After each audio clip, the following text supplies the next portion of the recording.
श्री कृष्ण के परम मित्र सुदामा की छवि से सभी भली भांति परिचित हैं, लेकिन शायद ही कोई जानता हो कि परम अवतार श्री कृष्ण को श्राप से बचने के लिए सुदामा ने स्वयं एक दरिद्र का जीवन चुना था। यही कारण है कि सुदामा परम मित्र और भगवान के भक्त होते हुए भी इतने दरिद्र थे। एक कथा के अनुसार एक अत्यंत गरीब ब्राह्मणी थी। वह पूरी तरह भिक्षा मांग कर रहती थी, लेकिन दुर्भाग्य से एक समय ऐसा भी आया जब उसे 5 दिनों तक भिक्षा नहीं मिली। 5 दिन वह भगवान को याद करके सोती थी। 6ठे दिन उसे केवल 2 मुट्ठी चना मिला। चना पाकर वह बहुत खुश हुई, लेकिन जब वह झोपड़ी में पहुंची तो रात हो चुकी थी। उस ब्राह्मणी ने सोचा कि मैं इन चने को रात में नहीं खाऊंगा, सुबह कन्हैया को भोग लगाकर ही मैं इन्हें स्वीकार करूंगी। ऐसा सोचकर ब्राह्मणी चनों को एक कपड़े में बांध दिया। वह कन्हैया का नाम याद करके गहरी नींद में सो गई। लेकिन वे कहते हैं, न तो अनाज पर अनाज लिखा है। ब्राह्मणी के सोते ही कुछ चोर उसकी कुटिया में चोरी करने आए, लेकिन उस बेचारे ब्राह्मणी के कुटिया में चने के पैकेट के अलावा कुछ नहीं था।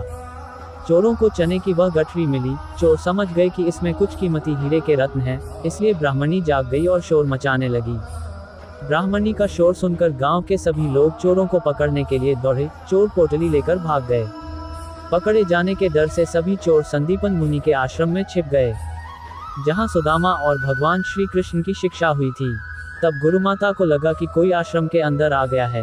गुरुमाता देखने के लिए आगे बढ़ी। चोर को लगा कोई आ रहा है। चोर डर गए और आश्रम से भागने लगे। भागते भागते चोरों से वो चने से भरे गट्ठर वही गिर गए के और सभी चोर भाग निकले। दूसरी ओर वह ब्राह्मणी भूख से परेशान थी। जब ब्राह्मणी को पता चला कि चोरों ने उसके चने का बंडल छीन लिया है, उसने बड़े दुखी मन से श्राप दिया कि बेचारी असहाय का चना जो भी खाएगा वह दरिद्र हो जाएगा। वहीं जब सुबह गुरु माता आश्रम में झाड़ू लगाना शुरू किया, तब सफाई करते समय गुरु माता को वही चने का पैकेट मिला। गुरु माता ने बंडल खोल के देखा तो उसमें चने थे। सुदामा जी और कृष्ण रोज की तरह जंगल से लकड़ी लाने जा रहे थे। तभी गुरु माता ने उन्हें वही चने का पैकेट दिया और कहा कि भूख लगने पर दोनों इसे खा लेना। फिर जैसे ही सुदामा जी ने चने की गठरी ली, उन्हें सारा रहस्य समझ में आ गया। सुदामा ने सोचा कि अगर श्री कृष्ण ने इस चने को स्वीकार कर लिया तो पूरी सृष्टि गरीब और गरीब हो जाएगी। यही सोचकर उन्होंने सारे चने खुद ही खा लिए और उस गरीब ब्राह्मणी का श्राप अपने ऊपर ले लिया। लेकिन उन्होंने अपने मित्र श्री कृष्ण को चने का एक दाना भी नहीं दिया।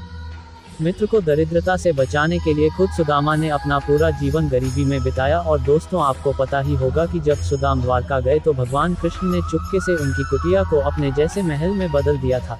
लेकिन सुदामा उस महल में कभी नहीं गए। उन्होंने उनका शेष जीवन कान्हा के मंदिर में उनके चरणों में ही बिताया। तो दोस्तों, यह दुनिया वास्तव में सुदामा की हमेशा कर्जदार है, जो गरीबी से बचने के लिए जीवन भर जरूरतमंदों के लिए समर्पित होगी।